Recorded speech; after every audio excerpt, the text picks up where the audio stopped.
इसमें devotional view दूसरा था। आपको आता है तो ठीक, नहीं ठीक है। तो आज आपके इस दास हिमाचल में पालमपुर के पास परोर विलेज में है, कृष्ण पृष्ठाय प्रभु के घर में। कल हम लोग सीता नवमी की पवित्र तिथि में यहाँ पालमपुर में जो इस्कन के भूमि प्राप्त हुआ था 2 साल पहले, तो उसमें एक छोटा सा शेड बना करके वहाँ श्री श्री राधा रमन लाल जी के छोटे विग्रह की स्थापना किए।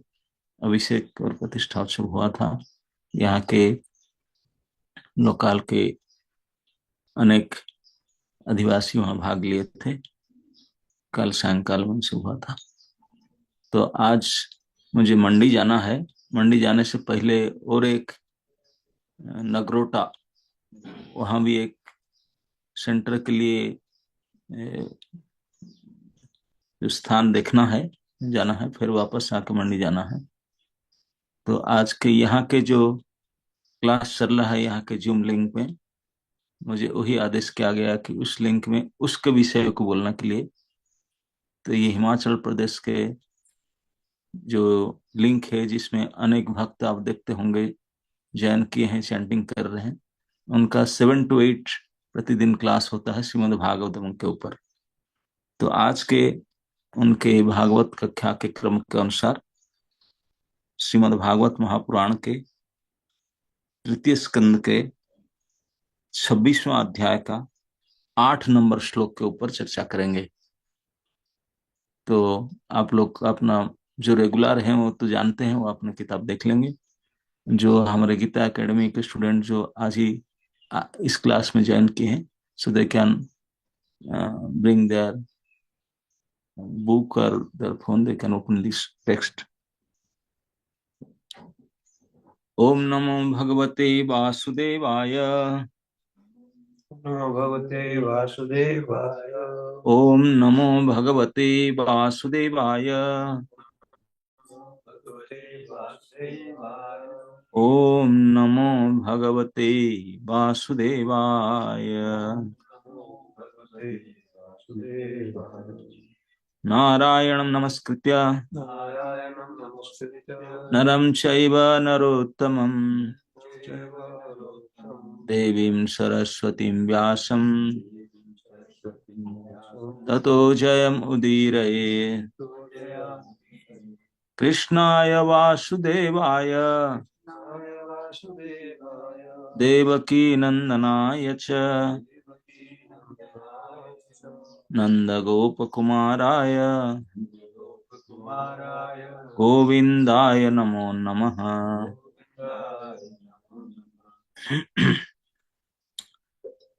सो हम भागवत की हमारा नियम के अनुसार श्लोक आवृत्ति करेंगे। 326-8 कार्य कारण कर्तृत्वे कर्तृत्वे कारणं प्रकृतिं विदुः प्रकृतिं विदुः भोक्तृत्वे सुख दुःखानां भोक्तृत्वे सुखदुःखानां पुरुषं प्रकृतेः परम्। पुरुषं प्रकृतेः परम्। उसके शब्दार्थ बोल लेते हैं। कार्य मतलब शरीर, कारण इंद्रियां, कर्तृत्व देवताओं के विषय में, और कारणम कारण, प्रकृतिम प्रकृति, विदुहु विद्वान समझते हैं, भोक्तृत्व अनुभव के विषय में, सुख दुखानाम सुख तथा दुख का, पुरुषम मतलब आत्मा, प्रकृति परम प्रकृति का परे। अनुवाद एवं तात्पर्य श्रील प्रभुपाद जी के द्वारा। अनुवाद: बद्ध जीव के शरीर, इंद्रियां तथा इंद्रियों के अधिष्ठाता देवों के कारण भौतिक प्रकृति है। आप ध्यान से सुने। बद्ध जीव के ये जो शरीर है, इंद्रियां और इंद्रियों के कंट्रोलर जो देवता हैं, इन सब के कारण है प्रकृति। इसे विद्वान मनुष्य जानते हैं, विद्वान लोग इसको जानते हैं। स्वभाव से दिव्य ऐसे आत्मा को सुख तथा दुख जैसे अनुभव स्वयं आत्मा द्वारा उत्पन्न होते हैं, लेकिन जो उनको कष्ट मिलता है उसके कारण आत्मा है, उसको मिलता है इसके लिए कष्ट। तो प्रभुपाद कहते हैं कि भगवत गीता में कहा गया है कि जब भगवान इस संसार में अवतरित होते हैं तो वे आत्माया द्वारा पुरुष के रूप में आते हैं।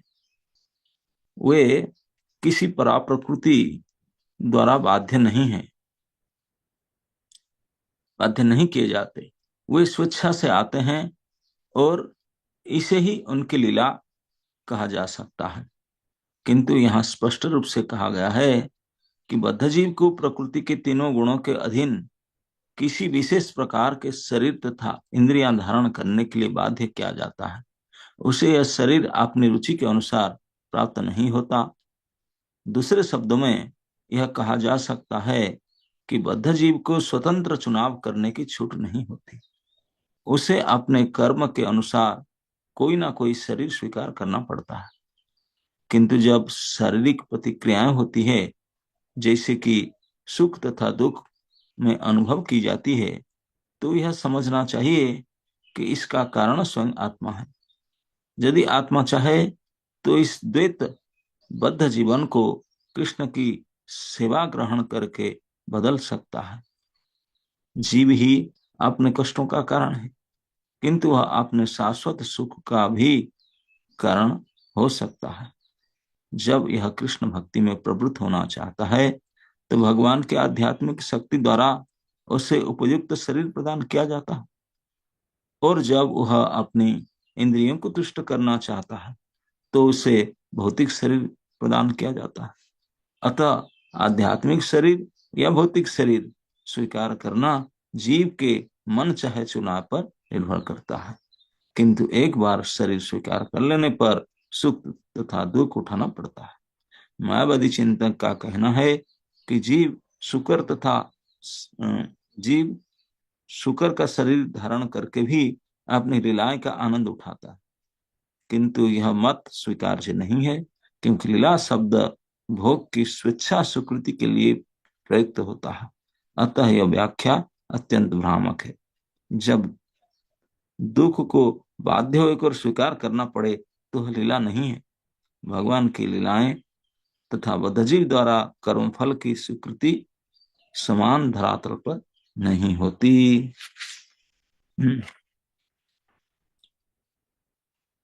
तो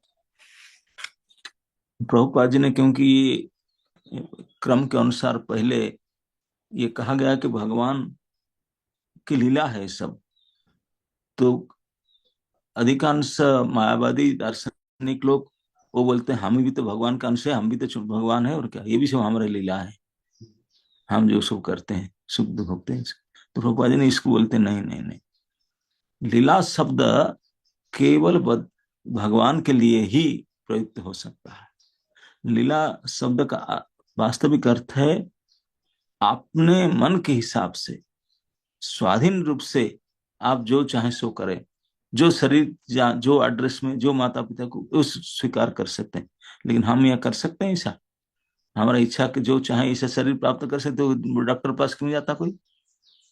अगर अपना इच्छा चलता, कोई दुखी होना नहीं चाहता, नाना प्रकार क्यों इस ऐसे शरीर की प्राप्त, सब दिव्य शरीर प्राप्त करना चाहेंगे इच्छा करने से? नहीं, हम चुनाव नहीं कर सकते हैं। तो ये जो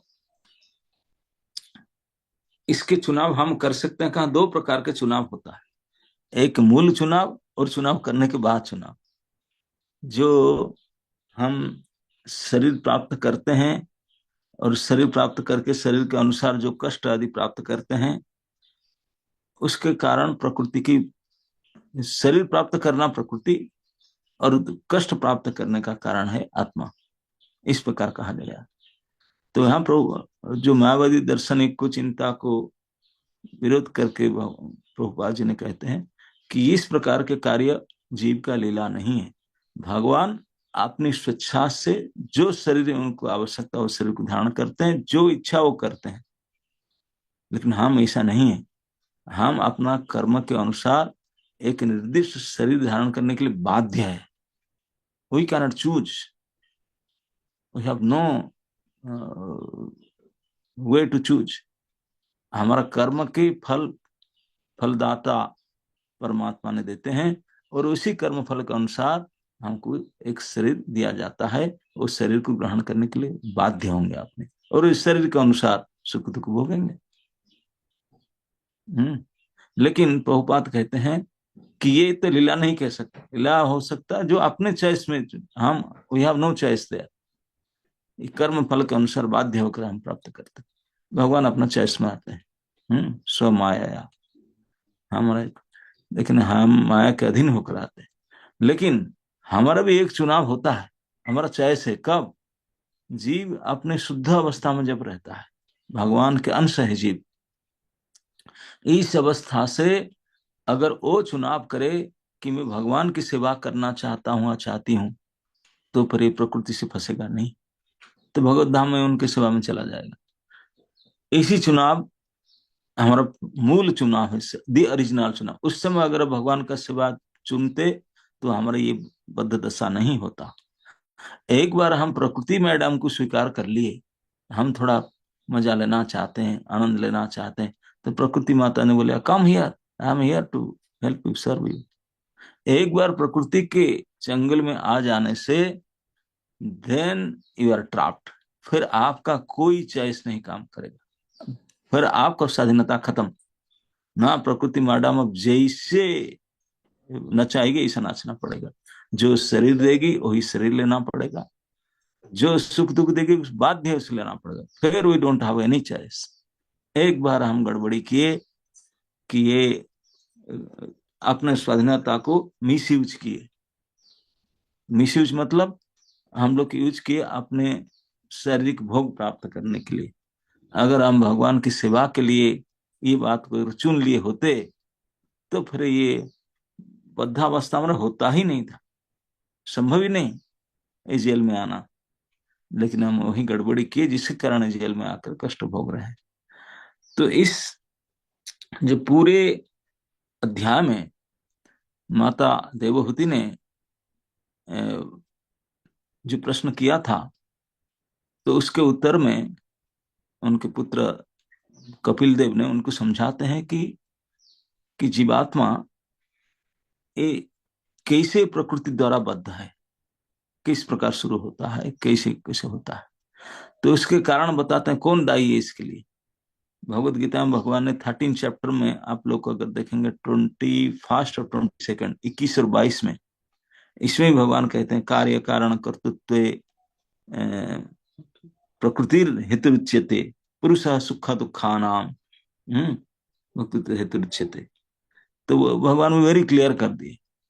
वही प्रश्न भगवान करते हैं कि दो अनादि है। अनादि मतलब भगवान का अंश बोले प्रकृति और पुरुष दोनों ही अनादि है ना। 20 में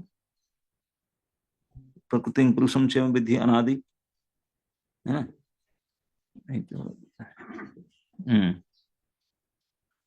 प्रकृति और यस 20 नंबर प्रकृति पुरुषम च विधि अनादि भाव। ये उभय अनादि है, उनका कोई बिगिनिंग नहीं है। प्रकृति और पुरुष, प्रकृति हमेशा है और पुरुष भी हमेशा है। पुरुष भगवान परा प्रकृति है, भगवान की सुपरियर एनर्जी है, और प्रकृति भगवान की इन्फीरियर एनर्जी। दोनों ही शक्ति है भगवान की, one is superior one is inferior. जो पुरुष है वो है सुपरियर एनर्जी, और प्रकृति है इन्फीरियर एनर्जी, परा और अपरा। तो ये दोनों ही अनादि, दोनों भगवान के ही, भगवान के साथ ही रहते हैं। प्रकृति भगवान की शक्ति, भगवान जब हैं जब तक रहेंगे तब वो रहेगा, और जीव भी उनके साथ रहेगा। लेकिन दूसरे श्लोक में कार्य कारण कर्तृत्व हेतु और पुरुष सुख दुख, ये दोनों ही। एक तो कार्य कारण की एक कज होता है, सुख दुख का एक कज होता है। बोल कौन ना, कार्य कारण का हेतु है प्रकृति और सुख दुख का हेतु है जीवात्मा। क्यों? क्योंकि यहाँ इसी भागवत में श्लोक में जो भगवान में कहते हैं, कार्य कारण कर्तृत्व कारणं प्रकृति ही विदुः। विदु मतलब भगवान ने, कहेंगे तो अपना मतलब बोलते हैं कि सारे पंडित गण जो मुझे जानते हैं, जो शास्त्र को समझे, उनका ही मतामत है, विद्वान का मतामत क्या है ना, कार्य कारण कर्तृत्व कारणं प्रकृति विदुः। कार्य कहा जाता है प्रकृति के परिणाम इस शरीर को। ये शरीर जो है प्रकृति का उपज है। जितने भी शरीर है संसार में, ये सब प्रकृति मैडम ने बनाई अपने समन लगा करके। अपना उसमें कुछ नहीं है, इसलिए वो कहते हैं कारण है प्रकृति ने। और उसमें जो करण है, जो इंद्रियां हैं जिसके द्वारा काम करते हैं, ये पूरे शरीर बनाया, शरीर में इंद्रिय दिया, जो भी सुख भोग दुख भोग इंद्रिय, बोले वो भी उनके ही प्रोडक्ट है। इंद्रियां, शरीर, टोटल शरीर, मतलब काला हो, गोरा हो, मोटा हो, पतला हो, हिमाचल में हो कि दिल्ली में हो, कहाँ हो, ये सब प्रकृति डिसाइड करके दिया। इसमें अपना कोई नहीं चलता। कर्म के अनुसार वो भी अपना नहीं होते, कर्म के फल के अनुसार भगवान ने उनको प्रोग्राम सेट किए है और डिसीजन लेकर करते है। कहाँ तो एक बार शरीर सिलेक्ट कर लिया, प्ले स्थान सब कुछ सिलेक्ट कर लिया, और उसमें जो इंद्रियों को फिट किया, किसका इंद्रिय पावरफुल होता है, किसका कम होता है कि नहीं। आप जानते हैं जो चिड़िया होते हैं, गिद्ध है, वो कई किलोमीटर हाइट से देख सकते हैं। हमको तो वहीं देखने के लिए चश्मा लगाना होता है। उनका इतना पावर है। सभी जीव का विशेष विशेष एक, आप जानते हैं कि व्हाइट एंट होता है, छोटे छोटे दीमक बोलते हैं। आप जानते हैं दीमक का आंख नहीं होता, they are one one blind. लेकिन वो जो घर बनाते हैं वो छोटी छोटी हैं। आपके राजमिस्त्री बुला करके इसे स्ट्रांग घर नहीं बना सकते। दिमाग के ढेर जो होता है ना, 1000 ईयर तक रहेगा, मिटेगा नहीं, कोई बारिश बन्या कोई उसको तोड़ नहीं सकता। हमारे तो ये कंक्रीट सीमेंट लगा करके पता नहीं 100 साल में डिगे खत्म हो जाता, लेकिन इतने पावरफुल वो बनाता। अब फूल से मधु निकालना, हम कितने हाईटेक बन जाए हम नहीं निकाल सकते। और ये छोटी सी चिड़िया कभी टेक्नोलॉजी में एडमिशन नहीं किया, स्कूल कॉलेज भी नहीं किया, एबीसीडी भी नहीं पढ़ा, जो मधुमक्खी वो निकाल सकता है। तो ये विशेष क्षमता जो है इंद्रियों की ताकत, जो ताकत ये प्रभु के द्वारा प्रदत्त है, ये आप सभी समझ सकते हैं। हम जो मनुष्य हैं, कोई यहाँ के वहां कर, हमारा भी देखो, किसी का क्या क्या इंद्रियां, किसी का स्मरण शक्ति बड़ा तेज है, किसी का दृष्टि शक्ति तेज है, किसी का गाली देने का ताकत तेज है, किसी की शरीर की ताकत तेज है, कोई क्या, सबका कुछ अलग अलग पता है। कोई बीमार है, कोई नहीं है। तो सभी के, इसलिए ये जो तीन, जिसमें भगवान कहते हैं कि कार्य कारण कर्तृत्व, उसका कारण है प्रकृति। कार्य मतलब शरीर, कर्म मतलब इंद्रियां, और उसके कारण इंद्रियों को कंट्रोल करने वाले हम नहीं होते, इन देवता होते हैं। प्रत्येक इंद्रिय के अधिष्ठात्र देव, कंट्रोलिंग डीटी होते हैं। हम्म वो कंट्रोलिंग डीटी वो इंद्रिय को कंट्रोल करते हैं, और उनके द्वारा फिर हम इनके साधन से हम लोग सुख भोग दुख आदि भोग करते हैं। तो बोलते हैं कि देवता, हम्म और इंद्रिय के अधिष्ठात्र देवता, ये इंद्रियां, ये शरीर, ये सब के कंट्रोलर है, कारण है प्रकृति। क्योंकि प्रकृति अपना अपने बनाकर सबका, ये देवताओं भी प्रकृति के अनुसार बनते हैं, वो कार्य करते हैं। और हमारा शरीर प्रकृति के उपज में, और इंद्रियां भी प्रकृति का ही देन है। तो सारे व्यवस्था, शरीर मतलब देह, इंद्रियां, इंद्रिय को चलाने वाले जो मशीनरी, जो देवताएं, ये सब प्रकृति मैडम का ही काम, कारण प्रकृति। लेकिन हम जो सुख दुख भोगते हैं, बोलते हैं कि वो, उसका कारण पुरुष है। इस सेकंड लाइन में बोलते हैं कि भोक्तृत्व सुख दुखानंग पुरुषंग प्रकृति ही परम। पुरुषंग प्रकृति परम कहने का है कि जो पुरुष जीवात्मा हो, और जीवात्मा परमात्मा के अंश है, दोनों प्रकृति से परे हैं। अपनी शुद्ध अवस्था में जीवात्मा भगवान का ही अंश है। तो भगवान जब भगवान को प्रकृति पास में नहीं जा सकती, विलज्यमाना, इसलिए तो सृष्टि होने के समय भगवान दृष्टि डालते हैं, भगवान स्पर्श भी नहीं कर सकते, तो नजर डाल करके प्रकृति के ऊपर उनको प्रेग्नान कराते हैं। तो ये पूरे प्रकृति भगवान को स्पर्श होने जा नहीं सकता, उनके पास सामने भी नहीं आ सकता, इनडायरेक्टली भगवान को दृष्टि डालते हैं। तो ये भगवान का अंश होने के नाते जीवात्मा अपने शुद्ध अवस्था में वो भी प्रकृति से परे है, ना तो उनको कोई कष्ट हो सकता, नहीं दिव्य अवस्था में, लेकिन क्योंकि कारणं गुण संगस्य, गुणों की संग कर लिया, प्रकृति की दृष्टि किया। क्यों प्रकृति की दृष्टि किया? जो शुद्ध अवस्था में था, भगवान का था, भगवान के लिए ही था, तो भगवान के पास जा करके वैकुंठ धाम में उनको सेवा कर सकता, लेकिन उनका मन में भोग वासना जागृत हुआ। This is the first beginning misuse of our जो लिमिटेड इंडिपेंडेंस है, स्वाधीनता है, सीमित स्वाधीनता का वहीं की। हमारा स्वाधीनता केवल हम चॉइस कर भगवान सेवा के लिए चूज करते, अगर ऐसा करते तो हमको फिर प्रश्न ही नहीं उठता, ऐसा शरीर ही ना मिलता। उसी समय चुनाव को गड़बड़ की, जो सिलेक्शन वहीं पे मिस्टेक किया आपने। वही मिस्टेक हो जाने के बाद एक बार शरीर मिल गया, फिर अपना चुनाव खत्म, फिर यू हैव नो चॉइस, आप कंपलसरी, बाध्य है आपको। एक बार हम मिस यूज किए वंस, क्यों बोलते ना प्रोग्राम में, एक बार गड़बड़ हो गया तो फिर पूरी गड़बड़ फैली हो जाए। वही पे अगर सेट करते, प्रोग्राम में सही करते, तो पूरा प्रोग्राम सही होता। वंस प्रोग्राम में डिफेक्ट आ गया तो कितने भी प्रोडक्ट, सारा डिफेक्ट होगा ही होगा, डिफेक्टिव प्रोडक्ट। तो इस बिगिनिंग में हम प्रभु की सेवा के लिए ना करके इसे किए, तो इसलिए हमको अभी ना we are force to get a particular body आज पर। कर्म फलदाता परमात्मा है, वो कर्म फलदाता के हिसाब से सेट कर दिए प्रोग्राम में, बोले ये अपने हिसाब से इसे सेट देना ये। तो इसलिए प्रकार से हमारा सिलेक्ट बड़ी मिलता है, और इस बड़ी के अनुसार, कर्म के अनुसार भी सुख और दुख वो भी बिल्कुल फिक्स होकर के प्रकृति ने कराती है। ये हमारा उसमें कोई काम नहीं। हम मूर्खता से सोचते हैं कि मैं करती हूँ, मैं करता हूँ, मैं ये किया वो किया वो किया, ये सब मूर्खता है। भगवान खोल कर बोलते हैं, प्रकृति ही क्रियमाणानि गुणे कर्माणि सर्वश। प्रकृति अपने गुण के अनुसार संसार के जावतीय कर्म को प्रकृति ही कराती है। हम तो काठपुतली के जैसा बेचारे उनके हाथ में नाचते हैं, प्रकृति के हाथ में। कभी सतगुण आया, अच्छा विचार आया, भक्ति करे, कुछ करे, और तमगुण धूल लग, गाली गुला, झगड़ा, सो गए, का मोह तो मोहित हो गए, इल्यूजन हो गए। रजोगुण आया तो काम में लग जाएंगे, भयंकर कर्म निष्ठा होगा। तो इस प्रकार प्रकृति जिस जिस प्रकार से अपने गुण को हम हावी करते हैं, तो हम उसी के हिसाब से नाचते हैं। तो ये इसलिए ये कार्य, मतलब शरीर, इंद्रियां, इंद्रिय की कंट्रोलिंग पावर, ये सब कुछ कंट्रोल्ड बाय प्रकृति, प्रकृति उसका कारण है।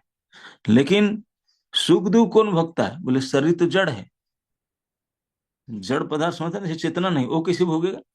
उसका अनुभव का ज्ञान ही नहीं। तो शरीर को या प्रकृति को या इंद्रियां, ये सब जड़ है, इस समय भोगने की ताकत नहीं है। भोगने का ताकत तो चेतना है, और चेतना जीवात्मा का लक्षण है।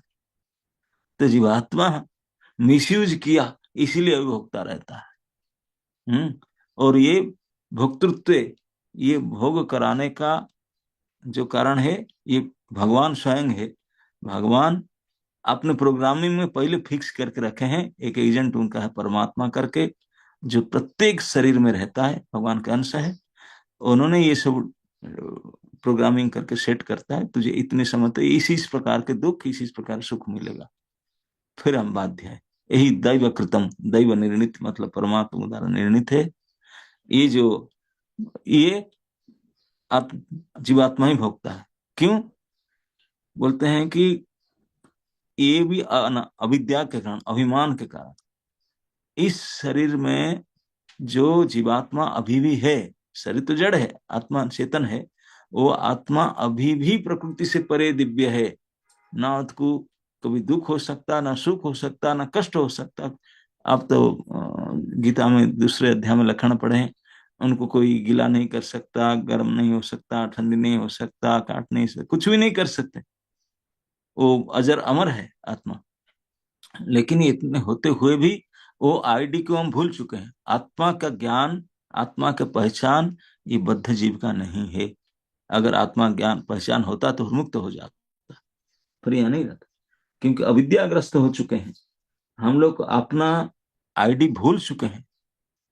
We don't know what is your real ID. अब गलत पहचान में, इसे बोलते मिथ्या अभिमान। ये सब फल्स अभिमान। सही अभिमान नहीं है। सही अभिमान है कि हम कृष्ण के दास है, कृष्ण के दासी। मिथ्या अभिमान, मैं तो उनके बेटी हूँ, कृष्ण पृष्ठ है प्रभु के। हम्म, मैं उनके बेटा हूँ, मैं यहाँ प्रोफेसर हूँ, ये हूँ, ये all these are false ID. संसारिक सारी जो भी पहचान है सब मिथ्या। और इसी के कारण, इसी मिथ्या अभिमान के कारण हम सोचते हैं कि मैंने इसे किया, मैंने क्या। कर्तृत्व अभिमान के कारण ही सुख दुख को मानते हैं। नहीं तो आत्मा मान बैठा है, वही केवल मान्यता सुख दुख है। नहीं तो सचमुच आत्मा को ना सुख हो सकता ना दुख हो सकता, हो ही नहीं सकता। लेकिन ये कारण ही उनका मान्यता है, क्योंकि वो मानता है या मानती है मैं ये शरीर हूं। पूरे मानने का अभिमान उनके अंदर आ गया। जो अभिमान आ गया उसके कारण सुखी भोगो दुखी भोगो सब कुछ करो। लेकिन प्रभुपाद अपने तात्पर्य ने हम समझाते हैं, बोले अभी भी इस बद्धावस्था में भी ये भी दिया गया। प्रभुपाद लिखते हैं किंतु जब शारीरिक प्रतिक्रिया होती है, जैसे कि सुख तथा दुख में अनुभव की जाती है, तो यह समझना चाहिए कि इसका कारण स्वयं आत्मा है। आत्मा, यदि आत्मा चाहे तो इस द्वैत पूर्ण बद्ध जीवन को कृष्ण की सेवा ग्रहण करके बदल सकता है। बोले अभी भी उनके पास, उनका मन की विचार अगर बदले, साधु संग करे, अगर भजन करने के लिए डिसाइड के नहीं नहीं नहीं मैं आपसे इसकन ज्वाइन करूंगी, मैं आपसे प्रोग्राम में जाऊंगी, 16 माला जप करूंगी, अब जो 7 से 8 क्लास ज्वाइन करूंगी, और जो जो सब प्रोग्रामिंग दिया गया है, अगर इसको उन्होंने अपने एडजस्ट करके राजी खुशी से इसको करने के लिए प्रयास करता है, तो फिर निश्चित रूप से उन्होंने धीरे धीरे इस दुखावस्था से भी ऊपर उठ सकता है। इसको कहते हैं कि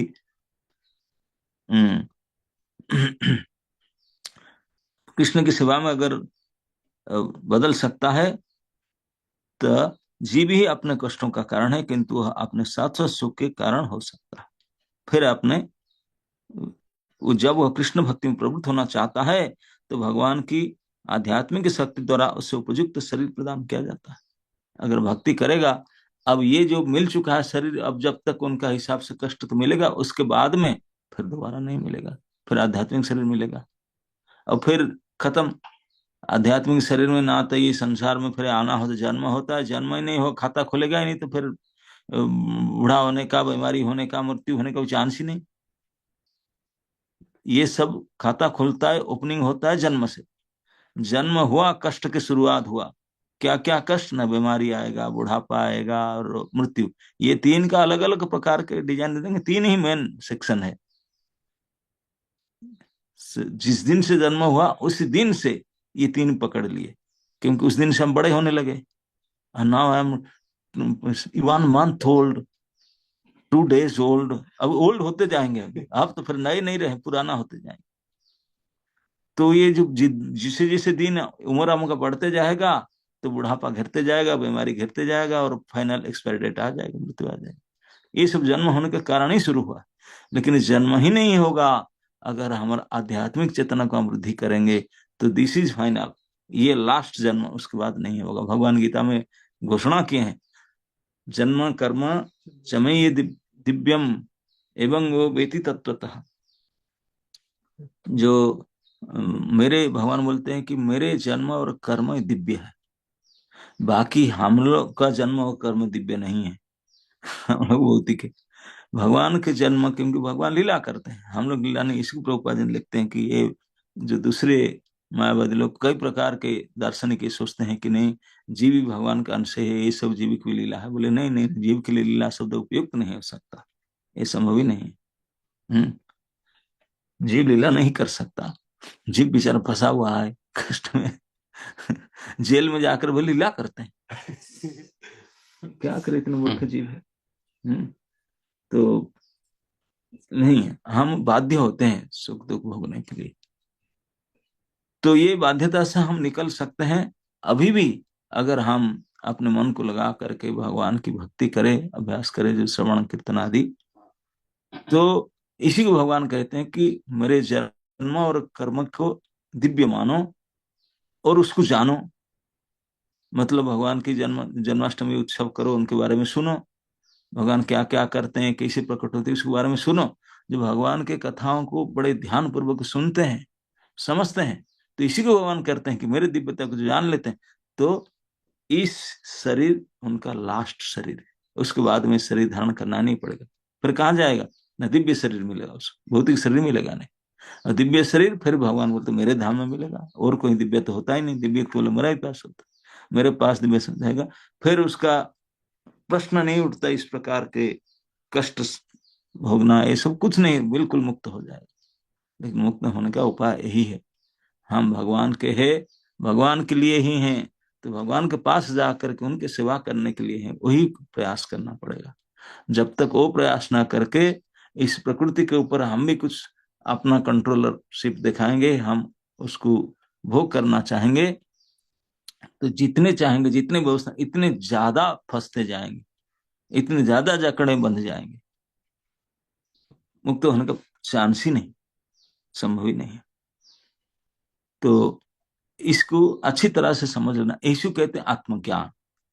आत्मा क्या है, आत्मा के स्वरूप क्या है, उनके लक्ष्य क्या है, उनके इंग्रेडिएंट, इसको अगर जान ले तो फिर आत्मज्ञान हो जाने से हम लोग फिर उसके लक्ष्य के लिए प्रयास करते हैं। लेकिन आत्मज्ञान है ही नहीं।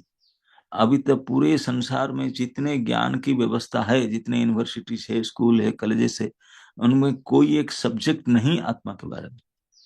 ये सब शारीरिक संबंधित ज्ञान है, कैसे रोटी कपड़ा मकान की व्यवस्था हो जाए, उसी के करते हैं। लेकिन ये भी बुद्धू नहीं जानते, शरीर के चलाने के लिए जो साधन है वो भी प्रोड्यूस नहीं कर सकते।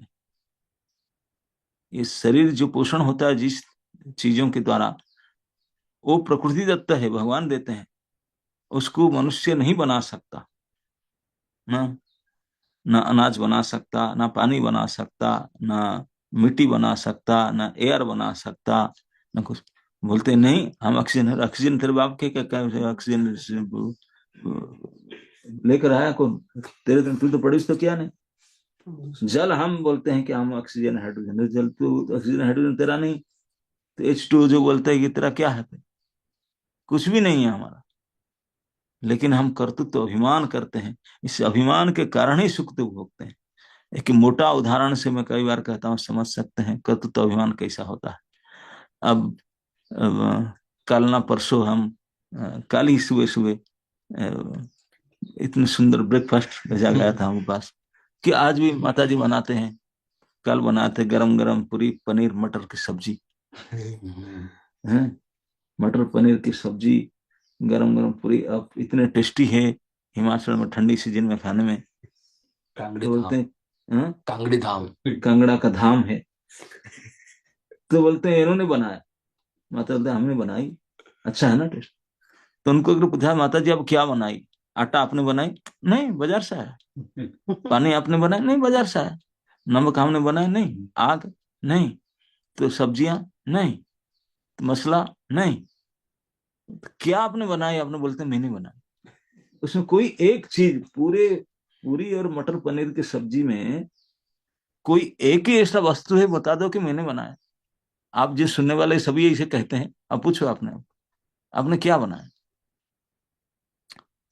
सब तो बोलते हैं बाजार में बाजार वालों को पूछो आप कहाँ से लाए, जिस दुकान से लाए उनको बोलूंगा अरे उनसे लाया, उनसे लाया। पूछो कहाँ से लाया, पेड़ से लाया, पेड़ कहाँ से आया?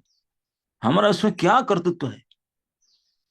किसी भी चीज में जो भी हमारे पास है, हम कैसे कह सकते हैं मैंने किया, हमने की? ये गलत बोलते हैं कि नहीं? बिल्कुल झूठा बोलते।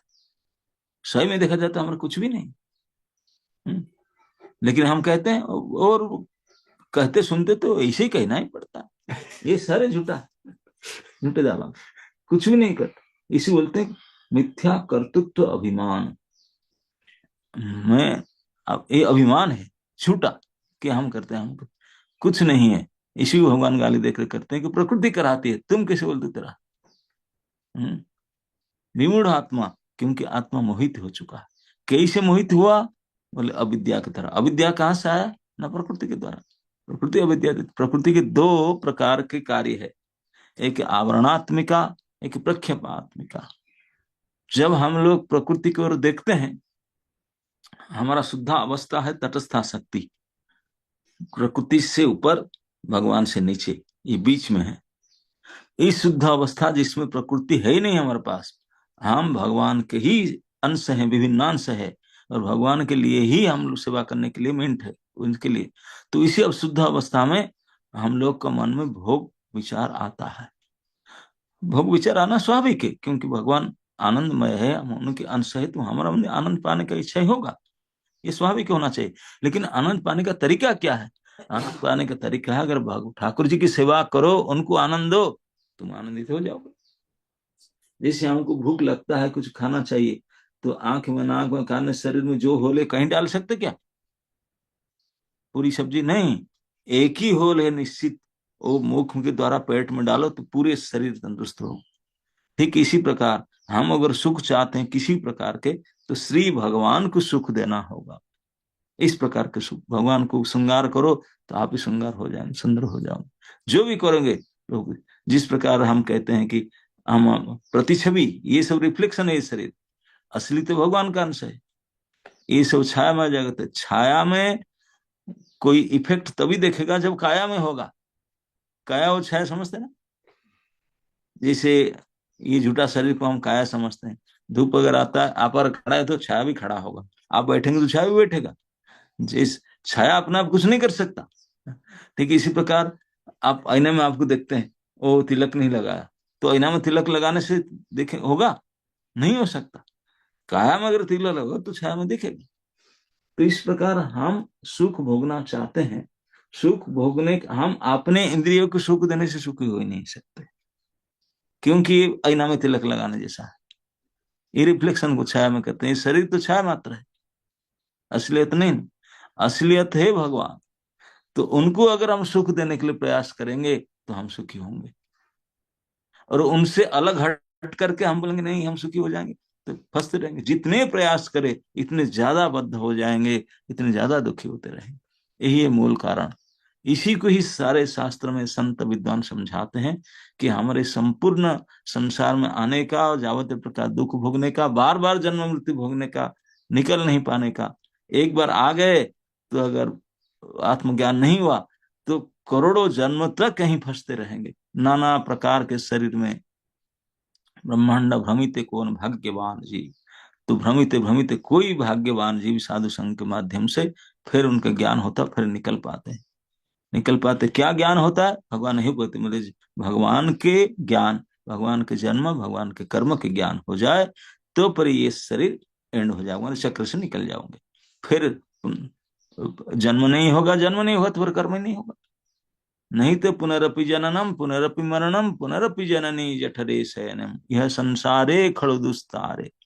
तो ये सभी संसारिक काम चक्र है जहाँ बारम्बार इस भुगते हैं। ये सब से निकलने के लिए ही माता को भगवान ने ज्ञान देते हैं, कैसे we are getting trapped by the nature. प्रकृति के द्वारा हम कैसे प्रकृतिस्थ होते हैं। हमने आपको कर्तृत्व अभिमान अध्यास कर लेते हैं प्रकृति के संग में आकर, कारणं गुण संगस्य, प्रकृति के गुण के संग में आकर के हम अपने ऊपर में झूठे आरोप कर लिए। मैं ये हूं, मेरा ये नाम है, मेरा ये एड्रेस है, ये मेरा फोन नंबर है, ये मेरा फोटो आईडी है, ये मेरा काम है। बोले सारे झूठा आईडी, मिथ्याभिमान है। और इसी के कारण तू दुख तुझे हो ही नहीं सकते। तो आत्मा हो, आत्मा सारे उपाधियों से परे है। सारे उपाधियों से परे। इसलिए भक्ति की शुरुआत, बोलते मैं तो भक्ति करती हूँ, लेकिन तू भक्ति करती, ये कहने से गड़बड़ हो गया। मैं माला बनाती हूँ, मैं भोग बनाती हूँ, गड़बड़ हो गया। क्योंकि ये सारे प्रकृति करवाती, ये सारे कार्य कारण सब प्रकृति के काम। हम तो नित्य शुद्ध अवस्था में है, हमारा ऐसा हो नहीं सकता। लेकिन हम डिसाइड करेंगे कि हम इसके काम करेंगे ना ठाकुर जी के काम करेंगे, बस। तो इसी अवस्था से जब हम अ, अपने शुद्ध अवस्था में आकर के भगवान की क्रिया करने के लिए जाएंगे, या हम प्रकृति के माध्यम से, प्रकृति अपने गुण के हिसाब से जो सुख, जो काम कराती है, जो सुख भोगाना चाहती है, उसी के चक्कर में फंसेंगे, करेंगे। तो इसी के ऊपर है। तो आत्मज्ञान हो जाने से कि हम मूलतः शुद्ध आत्मा है, कृष्ण का है, कृष्ण के लिए ही है। ये मैं क्या करता हूँ, जो मेरे पास है अभी कृष्ण के लिए करो काम, जो हो गया हो गया, गलती तो किया हूं, ये शरीर मुझे मिल गया इस एड्रेस में, अब इस एड्रेस, इस शरीर को, सारे काम को डाइवर्ट करो कृष्ण के लिए। तो इस प्रारब्ध कर्म के अनुसार जितना इस शरीर का ड्यूरेशन है, जब तक सुख दुख मिलेगा उसको भोग लो, जानो उसके भाई हम किए हैं, विड्रा किए हैं, तो उसको भोगने के बाद अगर इस शरीर में ही केवल कृष्ण कर्म आप करोगे, भक्ति करोगे, तो फिर ये शरीर के बाद में दोबारा शरीर आपको मिलेगा ही नहीं। भगवान अपने धाम ले जाएंगे, फिर खत्म, इस चक्र से निकल। यदि वो नहीं करोगे तो फिर जन्म मृत्यु के संसर्ग में आना ही पड़ेगा। तो मतलब दोबारा जन्म होना, जन्म होकर के नाना प्रकार के कर्म परिणाम और दोबारा दोबारा शरीर प्राप्त करने का जो मुख्य कारण है, ये सब है हमारे अज्ञान, भोगने का इच्छा, मिथ्या कर्तृत्व अभिमान। एक कर्तृत्व अभिमान के कारण ही हमको नाना प्रकार के शरीर प्राप्त होता है, नाना प्रकार के दुख सुख आदि कष्ट प्राप्त होता है, झूठा प्राप्त होता है। एक कर्तृत्व अभिमान में निकलने से फिर हमारा ये दुख सुख का एंड होगा। कर्तृत्व अभिमान में निकलने का तरीका ही है कि आपने आपको समझो, who you are, why you are, इसको समझो। आप कौन हो, किस लिए हो, किसके हो, इसको जानो। इसको अगर जान लोगे फिर ऐसा काम करोगे। ऐसा काम करने से अब बोले तुरंत सुख, बोले तुरंत नहीं, तो झूठ रहा क्या, उसको तो खर्चा करेगा। अब ये शरीर मिला, इस शरीर के एंड तक तो तुझे भोगना पड़ेगा, लेकिन इस शरीर एंड होने के बाद दोबारा जो शरीर मिलना चाहिए वो नहीं मिलेगा, क्योंकि ऐसा कर्म किया ही नहीं तूने। अगर हम भगवान के भक्तिमय कर्म करेंगे तो इसमें फिर पाप होगा ही नहीं। पाप तो वही होगा जब हम शारीरिक सुख के लिए प्रयास करेंगे। पाप का शुरुआत होता है जब हम भगवान को भूल करके अपने शरीर सुख के लिए काम करते हैं, तब पाप का खाता खुलता है। और हम भगवान के लिए काम करेंगे तो पाप खाता क्लोज हो जाएगा। वो तो असली पुण्य है, असली। तो फिर जो पाप जो पहले से किए हैं, बोले वो भी जो विड्रॉ किया उसको अब भोग कर खत्म कर दो, और जो भोगा नहीं, अभी जमा रखा है, सेविंग पड़ा है करोड़ जन्म तक भोगने के लिए, वो सब आग लग जाएगा उसमें। भगवान की भक्ति का इतना प्रभाव है, भगवान की भजन का इतना प्रभाव है, जो पुराना स्टॉक पड़ा है बैंक में, बहुत करोड़ों की स्टॉक, बोले इसमें आग लग जाए, वो जल करके राख हो जाए लोग जो। लेकिन स्टॉक से जो ड्रॉ कर लिया आपने, जिसको प्रारब्ध कहते हैं, अप्रारब्ध संचित, वो सब राख हो जाए, जल जाए, नष्ट हो जाएगा। जो प्रारब्ध ड्रा किया है, बोले वो भोग करके खत्म कर लो उसको, जल्दी जल्दी उसके सुख दुख जो भोग करके खत्म करो, और अभी नया जमा ही मत करो। आप लोग समझ पाते होंगे कि हमारा बैंक में जमा है कई हजारों करोड़ों, हम 10 पीढ़ी तक जमा विड्रॉ करने से खत्म नहीं कर पाएंगे, मतलब। तो अगर हम लोग को उसमें बैंक अकाउंट में आग लगा दे, डिलीट कर दे, तो क्या फिर तो बैंक में जाने से मिलेगा नहीं कुछ, वो जमा रहा है नहीं, सब सेविंग खत्म हो गया। अब तूने जो जमा कर लिया है ना, विड्रॉ कर लिया है, उसको तो उसको तो भोगना पड़ेगा। ये विड्रॉ क्या है, ये शरीर, ये शरीर है कर्म के संचित से हम ये शरीर के कर्म फल के रूप में प्राप्त कर लिए। अब जिसको प्राप्त किए, now you have no choice, उसको भोगना पड़ेगा। जो मिल गया तुझे, जितने सुख आया, जितने दुख आया, उसको भोगो। लेकिन भोग करते समय में नया जमा मत करो, जमा मत करो नया कुछ। ये क्या हो रहा है? एक्चुअली महाराज आपको मैसेज आया होगा ना, तो नोटिफिकेशन दे रहा है। क्या मैसेज आया होगा? कुछ आपको व्हाट्सएप मैसेज आया होगा, अच्छा, तो नोटिफिकेशन आ रहा है। तो नया जमा नहीं करो मतलब नया फिर शरीर संसार के लिए कुछ कर्म मत करो, केवल भगवान के लिए कर्म करो, तो फिर जमा ही नहीं होगा, क्योंकि कर्म ही नहीं, अकर्मा ही है और जमा नहीं हो सकता। तो करोगे नहीं तो कोई कर्म ही नहीं रहेगा, तो किस लिए शरीर मिलेगा? शरीर मिलता है कर्म फल भोगने के लिए, और कुछ फल रहा बनेगा नहीं, क्योंकि फल क्लियर कर दिया आपने, कुछ जमा ही नहीं किए, जो था उसको खर्चा कर दिए, जो ड्रॉ किया था खर्चा कर दिए, कुछ जमा नहीं किए, और स्टॉक में जो था उसको आग लगा दी। ये है भक्ति के प्रभाव। भक्ति करने से तीन काम होता है। भक्ति करने इसलिए भागवत में कहा गया कि अपेक्षा करेंगे। भक्ति का शुरुआत तीन क्रिया से होता है। क्या? भगवान की कृपा के लिए अपेक्षा। अपेक्षा करने कितने शब्द तक भगवान कृपा होगा, तो वेट करो। तो जो वेट करेंगे, वेटिंग लिस्ट में खड़े, तो क्या करेंगे ना, वेटिंग लिस्ट में खड़े होते समय आपका आपने किया हुआ सुख और दुख को भोगते रहो। तुम्हें क्या है, तुझे भोगना पड़ेगा, सुख दुख भोगते रहो इजीली। मान लो कि भाई मैंने गड़बड़ी किया, उसका मुझे पेंशन मिलेगा, जो सुख मिलता है उसको भोगो, दुख मिलता है उसको भी भोगो। सुख दुख भोग करते हुए वोटिंग करते रहो, कब तक भगवान ठाकुर की कृपा हो। ना अपना कृपा होगा, नहीं नहीं नहीं, अपना कोई कृपा नहीं होता। सुख दुख भोग करते हुए वोटिंग लिस्ट में खड़े होते समय में अपने मन, वाणी और शरीर के द्वारा ठाकुर जी के कार्य करते रहो, सेवा करते रहो। हृदबाक बकु भीर विधान नमस्ते। तो ये तीन कार्य, मतलब भक्ति के कार्य करते रहो, ठाकुर जी की सेवा करते रहो, और वेट करते रहो कि ठाकुर जी कृपा करेंगे, मेरा मरने के बाद फिर ये चेंज होगा बड़ी। और जो अपना इस शरीर का साथ जो सुख दो है उसको भोग कर लो। तीन काम भोग करने के लिए हमको धैर्य धारण करना पड़ेगा और प्रतीक्षा करना पड़ेगा, ये धैर्य का काम है। You have to wait and suffer till that time. तो ये देन व्हाट करेंगे क्या ना, इस जो आपके पास साधन है, काय मन वाक्य आदि, इसके द्वारा ठाकुर जी का काम करो, अपेक्षा करो। तो वही तीन काम करेंगे तो बोलते मुक्ति पादे सताय भाग, तो फिर आपका अधिकार प्राप्त हो जाएगा। दायभाग मतलब क्योंकि आपका जन्म सिद्ध अधिकार हो जाएगा। जन्म सिद्ध अधिकार क्योंकि तुम्हारा असली पिता भगवान है, परम पिता। तो इसके कारण तुम उनके संतान होने के नाते तुम्हारा बार्थ राइट है। जिसे आपका बेटा हुआ तो पितृ संपत्ति का अधिकार हो जाए ना, उसी दिन उनका नाम रजिस्टर नहीं करना पड़ता। तो तेरा किसी संपत्ति ना, तुम मेरे बाप का है इसलिए। तो भक्ति करना, वैकुंठ में रहना हमारा बाप का अधिकार है। यस, वैकुंठ हमारा बाप का है, हमारा फादर्स प्रॉपर्टी है। तो इसलिए दायभाग सत्य है, जन्म सिद्ध अधिकार है। वो हमारे हमारे पापा है, तो उनका संपत्ति में हमारा अधिकार है। लेकिन हमें और वो उस पापा को भूल करके दूसरे दूसरे मम्मी पापा बनाते रहते हैं। तो इसलिए फिर वो क्या करें, तो दूसरे दूसरे हिसाब से कहाँ कहाँ जन्म होता है उनको। तो यही समझना, यही समझने के लिए यही प्रातःकालीन 7 से 8 भागवतम क्लास, गीता क्लास क्या क्या सब करते हैं।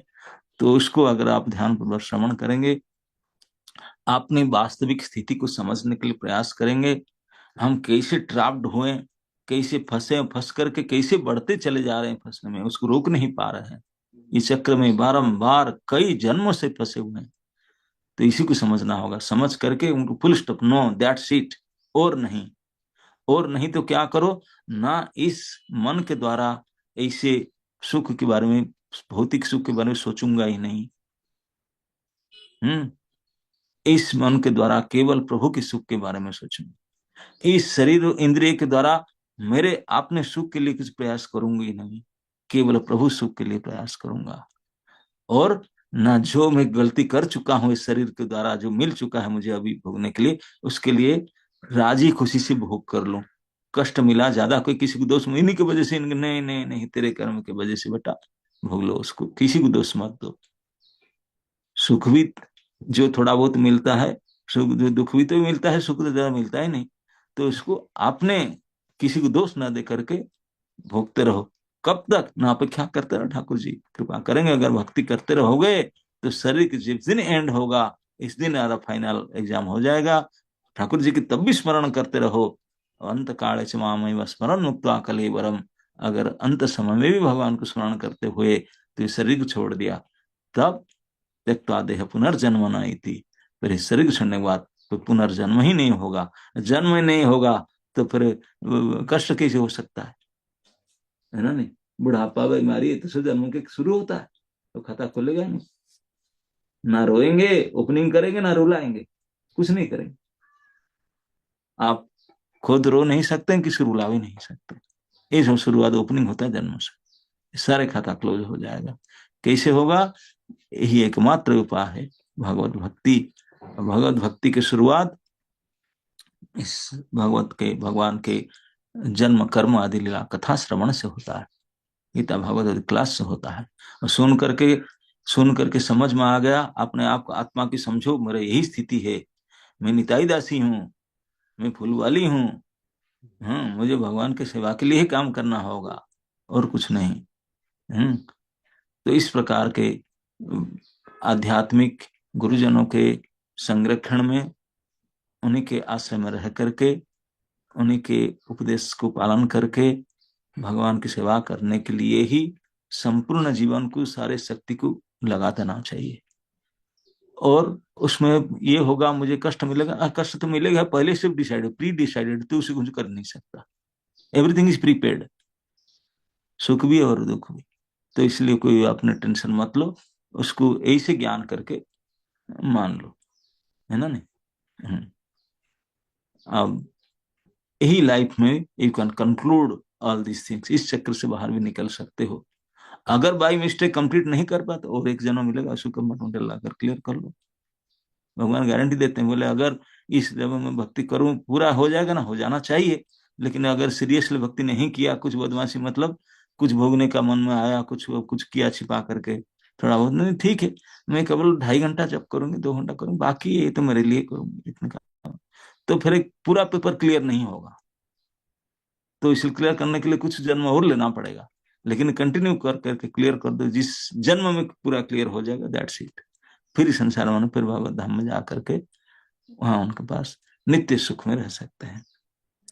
तो ही जन्म संसार के कारण, इस दुख के कारण को बताते हुए भगवान समझाते हैं, कैसे निकलने के कारण बताते हैं। बोलते हैं कि सारे ये शरीर, ये संसार, ये मन, बुद्धि और इंद्रियां, ये देवता, ये सारे प्रकृति मैडम करी है अरेंजमेंट, उन्हीं के इंग्रेडिएंट्स है, उन्हीं के अरेंजमेंट है, वही कंट्रोलर है, वही सब कुछ करती है।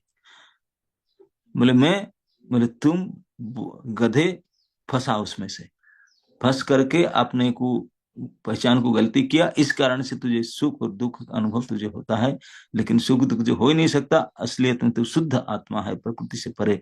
लेकिन क्योंकि अभिमान, झूठा अभिमान के कारण हो, अध्यास पड़े मन मान ले आपने करके मान लिया है, ये मिथ्या अभिमान के कारण सुख दुख का अनुभव होता है, नहीं तो सुख नहीं। मैं अनेक बार बोलता हूँ कि अगर हम गाड़ी में बैठे हैं तो गाड़ी के जो इफेक्ट हमको इफेक्ट लगता है, गाड़ी से उतर जाने से नहीं लगेगा। ठीक इस प्रकार हम शरीर में जब तक बैठे हैं, शरीर यंत्र है, तो शारीरिक क्रियाओं का प्रभाव आत्मा के ऊपर पड़ेगा ही पड़ेगा। लेकिन हम शरीर के अंदर बैठे, मतलब हम अलग है, शरीर अलग है, ये जान लो। आप कार में बैठे हैं, आप you are not the car, you are passenger. अब बिल्कुल कार से अलग है, क्योंकि कार में बैठे हो इसलिए आपको जर्क लगता है। कार से निकल जाओ तो गाड़ी पलट जाने से तुझे कुछ नहीं होगा, है ना? तो हम शरीर में रहते हुए शरीर से उठना पड़ेगा। मतलब कैसे? ये मानना पड़ेगा कि मैं शरीर नहीं हूं, क्योंकि अभी तक शरीर में बैठा हूं, तो शरीर के इफेक्ट ब्रेक मारने से जर्क लगता है। अब जब तक शरीर में रहूंगा तब जर्क भोगना पड़ेगा, ये मान्यता पहले होना। अब जब शरीर छोड़ेगा तभी फिर दूसरे शरीर के लिए अरेंजमेंट मत करो, फिर अपने को अलग कर लो। यही अलग करने के उपाय को सुन समझ कर ले, तो दैट्स इट। एक बार प्रकृति की अविद्या जो ट्राप है, जो मैं बोला 2 प्रकार से, पहले ढांक लेती है, आवरणात्मिका बुद्धि को ढांक लेती है, फिर फेंक देती, बोले जा, प्रक्षेप करता। तो इस दोनों से बच जाएंगे प्रकृति मैडम काम से, अगर भगवान की शरणागत होकर के भक्ति करेंगे। तो ये जो प्रोसेस अभी समझाते हैं भगवान कि कौन कौन उसके कारण है, पुरुष किसका कारण है फंसा है, और प्रकृति किस किस के कारण है, ये श्लोक के बताते हैं। कि और उसको गलत भावना से, जिसे मायावादी दर्शक सोचते हैं कि नहीं नहीं हम अभी तो हैं, हम ऐसे करके ध्यान करके वो करके फिर भगवान बन जाएंगे। कोई भगवान नहीं बनते हैं, भगवान भगवान है। इसी बोलते कार्य कारण कर्तृत्व कारण प्रकृति विदुः भक्तृत्व सुख दुखानं पुरुषं प्रकृति परम। ये पुरुष प्रकृति से परे है, लेकिन अविद्या के कारण वही सुख दुख भोग करता है।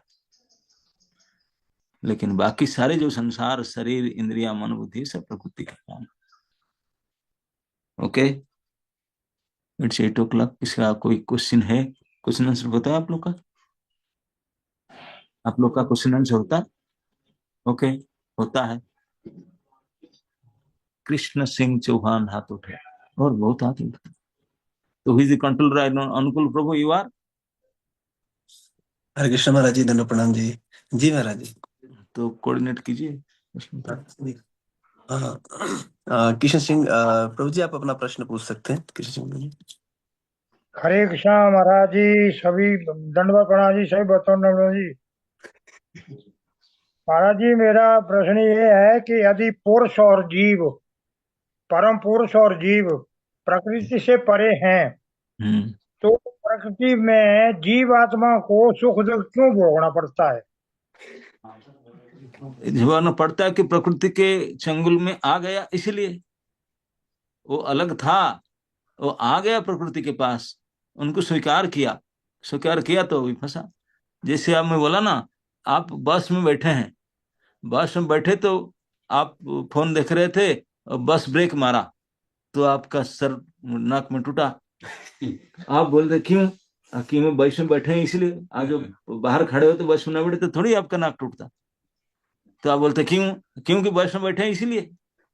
हमें शरीर को प्रकृति में आ गए इसलिए भोग करते हैं।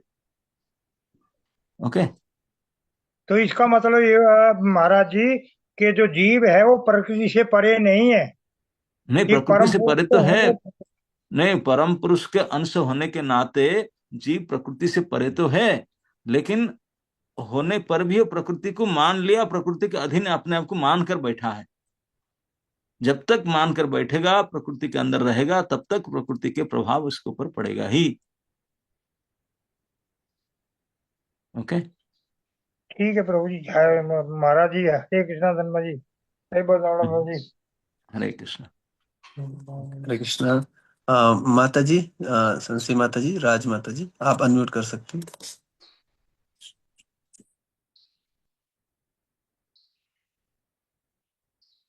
हरे कृष्णा महाराज, सादर प्रणाम।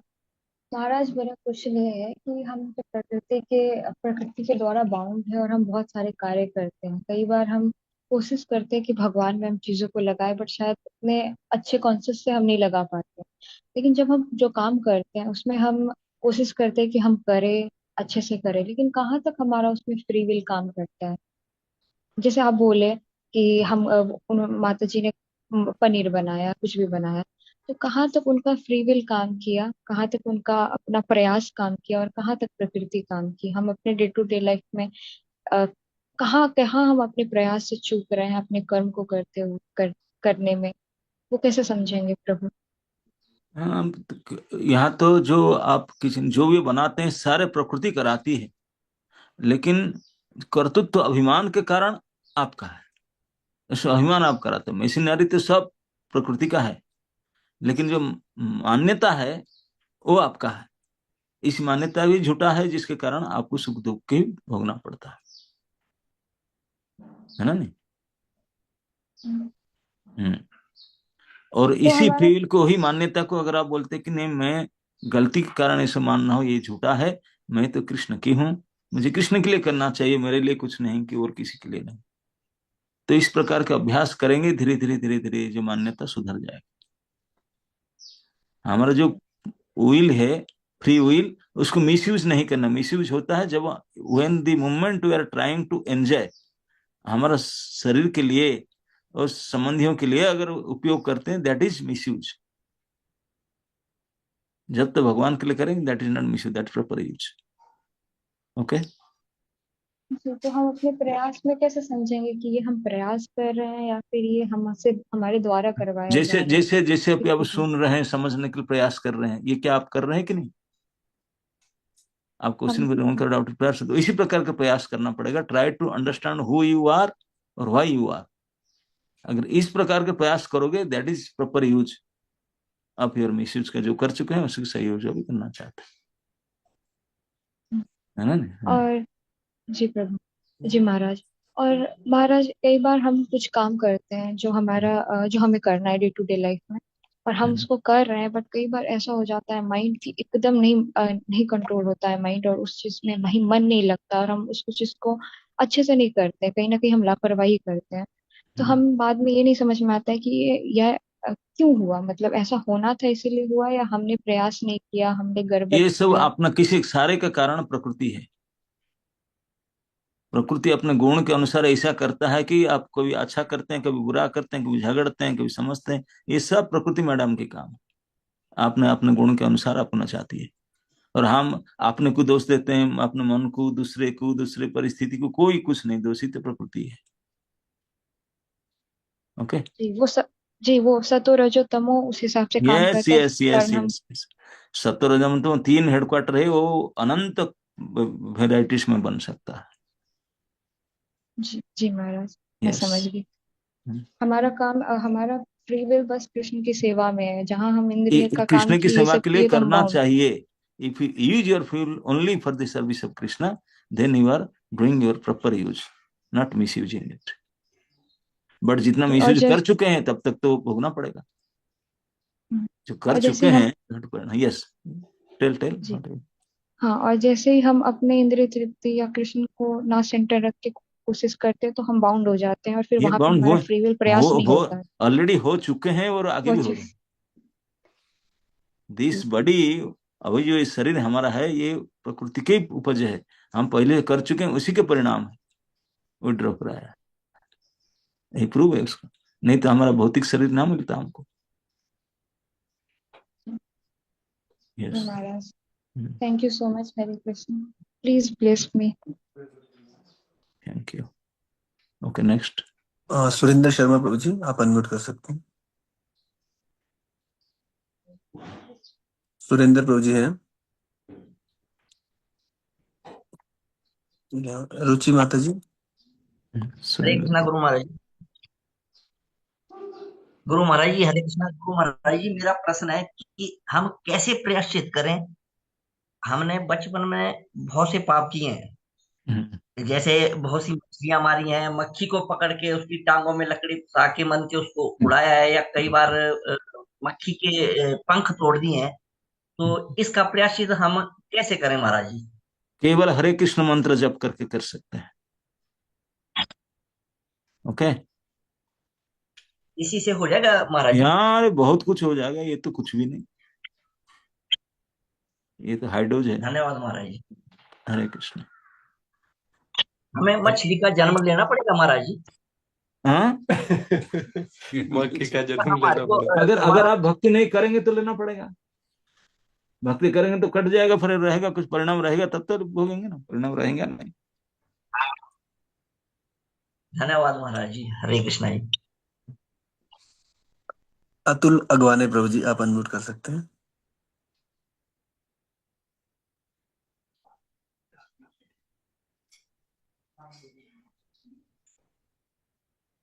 हाँ बोलिए जी। प्रभु जी, आपका आवाज नहीं आ रहा है।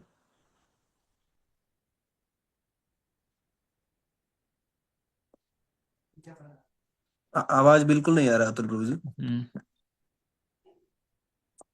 गो हेड, नेक्स्ट। नेक्स्ट रुचि माता जी, आप कर लें अनम्यूट।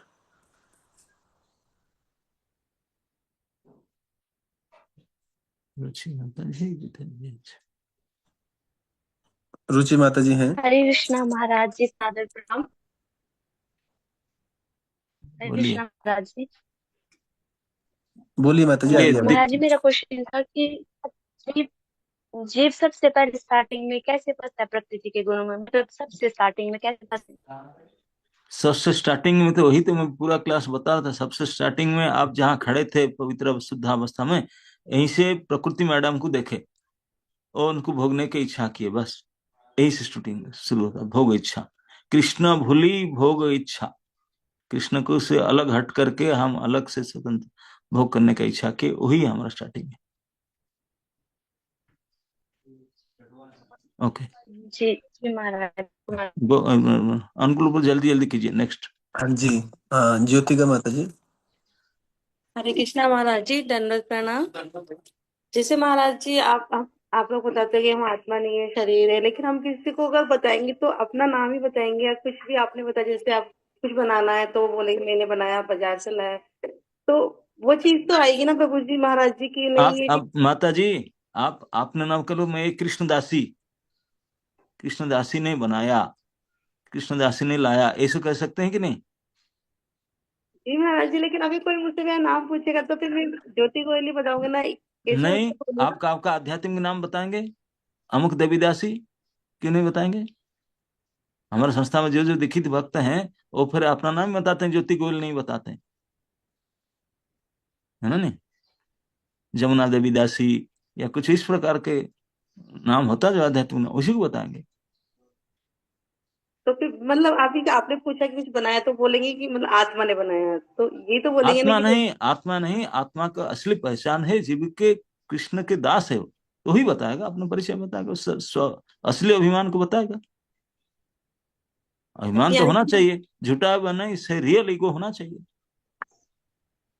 यानी कि मतलब कोई पूछेगा तो हम बताएंगे कृष्णा देवीदासी ने बनाया। यस, बड़े गर्व से बताना चाहिए। थैंक यू महाराज जी। हरे कृष्णा महाराज, दंडवत प्रणाम। ज्योतिका माता जी। कृष्णा गुरु महाराज जी, please accept my humble obeisance. महाराज जी, आप हमेशा बोलते हैं कि बस हम ये मान लें कि भगवान हमारे हैं और हम उनके हैं, और मांगना है उनसे तो सिर्फ यही मांगना है कि प्रेममयी भक्ति दें। महाराज जी, मन में कई बार ये आता है कि जो आसपास हमारे सारे जन हैं, तो भगवान जी से मांगू तो सही कि प्रेममयी सेवा दे दे, लेकिन जो जन है उनके प्रति वो सेवा, वो प्रेम उतना उत्पन्न नहीं हो पाता। तो फिर यही मन में आता है कि जब उनके लिए उत्पन्न नहीं होता तो भगवान की सेवा कैसे करूंगी, क्या करूंगी, कि जो आसपास जन जो भगवान ने मुझे दिए हैं उनकी सेवा नहीं करती उतने अच्छे से। तो ये चीज को कैसे समझूं महाराज जी? आप भगवान के होंगे तो आप सभी के प्रति, केवल आसपास में क्या, सभी वसुधैव कुटुंबकम हो जाएंगे, क्योंकि हम भगवान के नहीं है, स्वार्थ के लिए, अपने के लिए करते हैं, इसलिए केवल मैं, मेरा हूं, मेरे जो संबंधी अपने घर में जुड़े हुए हैं 2 4 5, उन्हीं के लिए जीते हैं। ये परम स्वार्थ है, परार्थ हुआ ही नहीं। परार्थ जब ही होगा जब अपने आप को कृष्ण का ही मानेंगे, तो फिर सभी के लिए हो जाएंगे अपने।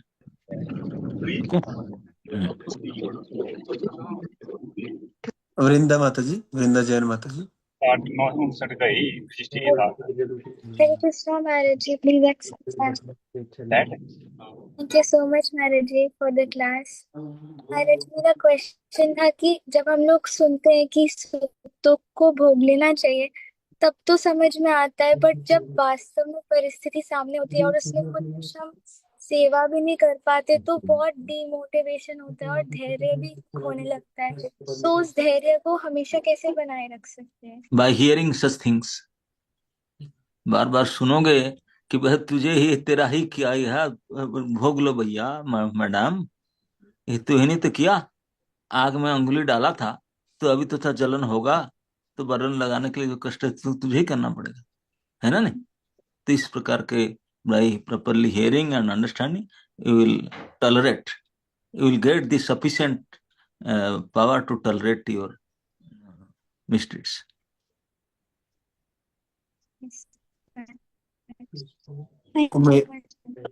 उमेश प्रभु जी।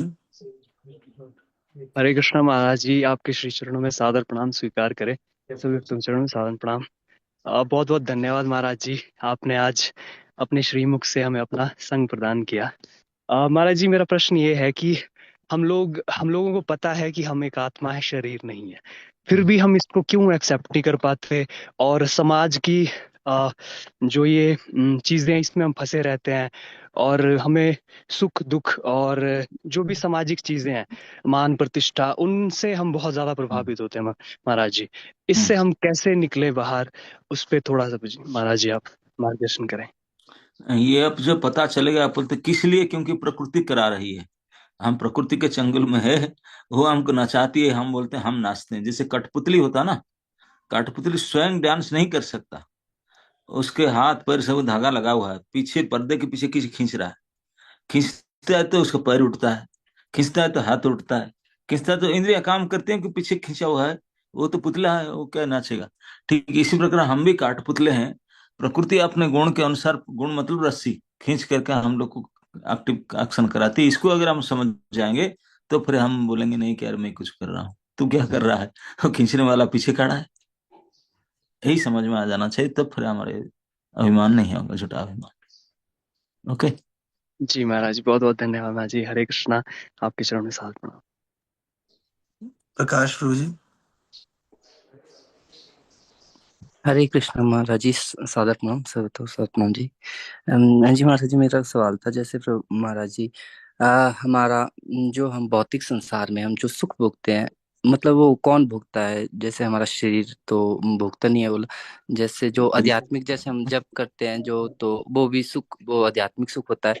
तो महाराज जी जैसे वो सुख भोगता कौन है? आत्मा। आत्मा मतलब भौतिक संसार के जो सुख है, जैसे भौतिक हाँ संसार में हाँ, हम राव क्या वो आत्मा ही तो भक्ति से स्वीकार किया। तो जो सं हम सुख मतलब दुकानं पुरुषं, वो पुरजी आत्मा जो है ना, वही से गलती किया तो उनको मिलता है।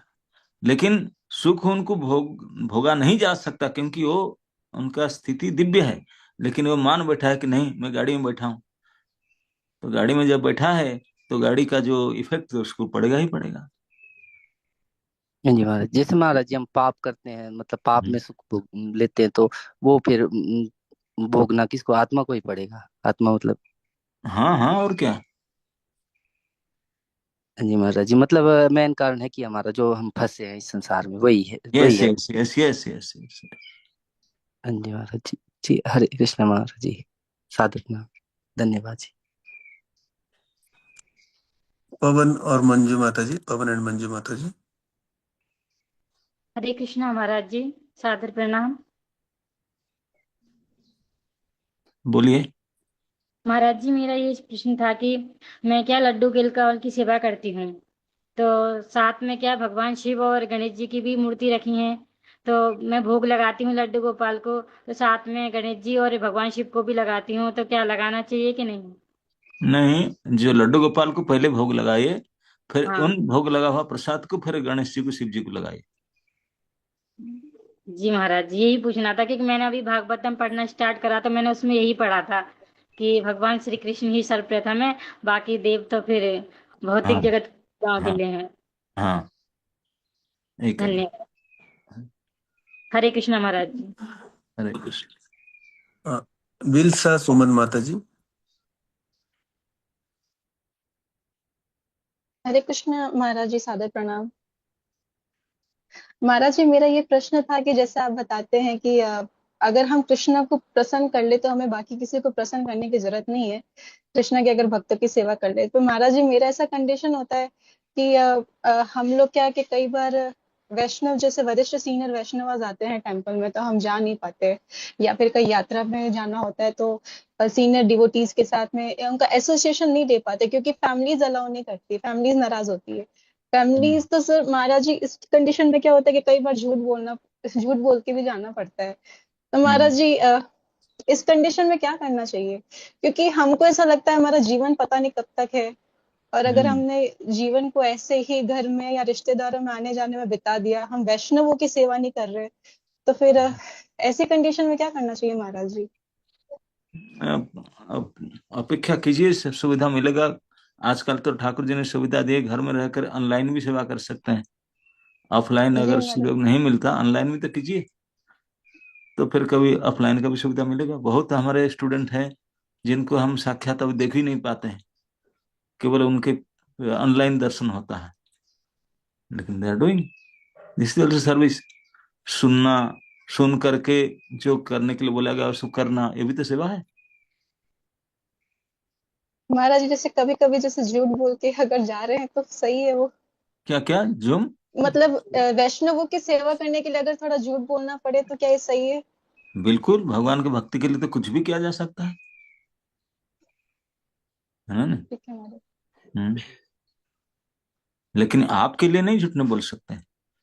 नहीं, अपने लिए अगर नहीं कहा, हाँ सेवा के सचमुच लिए। भगवान के लिए है कि वो भगवान जानते हैं आपको क्या कितने परिमाण आपने लिए किए, कितने परिमाण उनके लिए कर रहे हैं।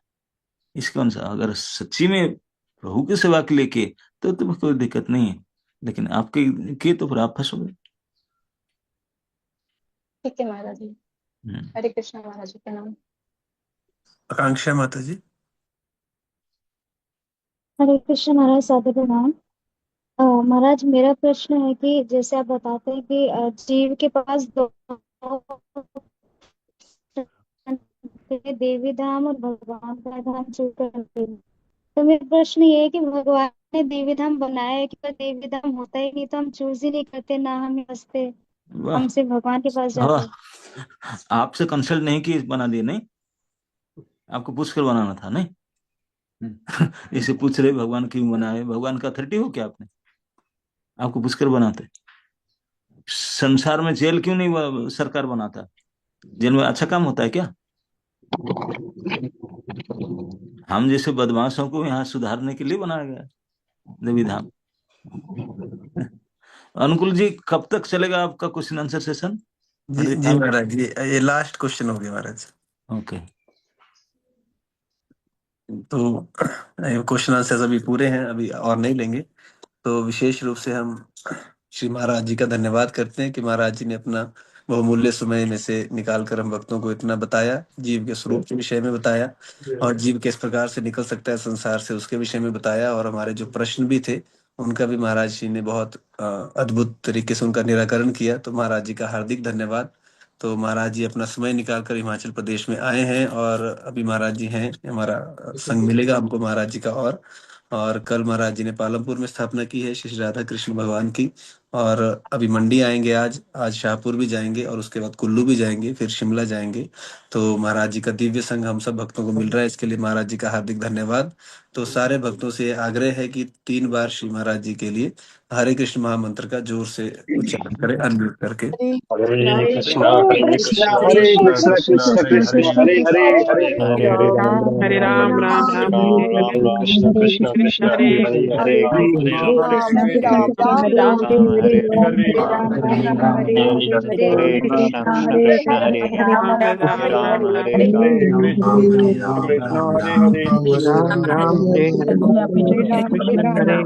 कृष्ण हरे हरे राम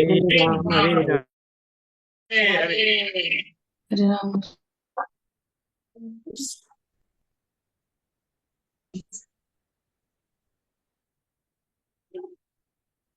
महाराज लीव हो गए। तो महाराज जी का हार्दिक धन्यवाद। महाराज जी अभी लीव हो चुके हैं ग्रुप से। तो आगे बढ़ते हैं, हमारा जो कार्यक्रम चलता है नियमित रूप से। कोई प्रार्थना है किसी भक्त की? प्रार्थना के लिए कह सकते हैं। मैं एक अनाउंसमेंट करना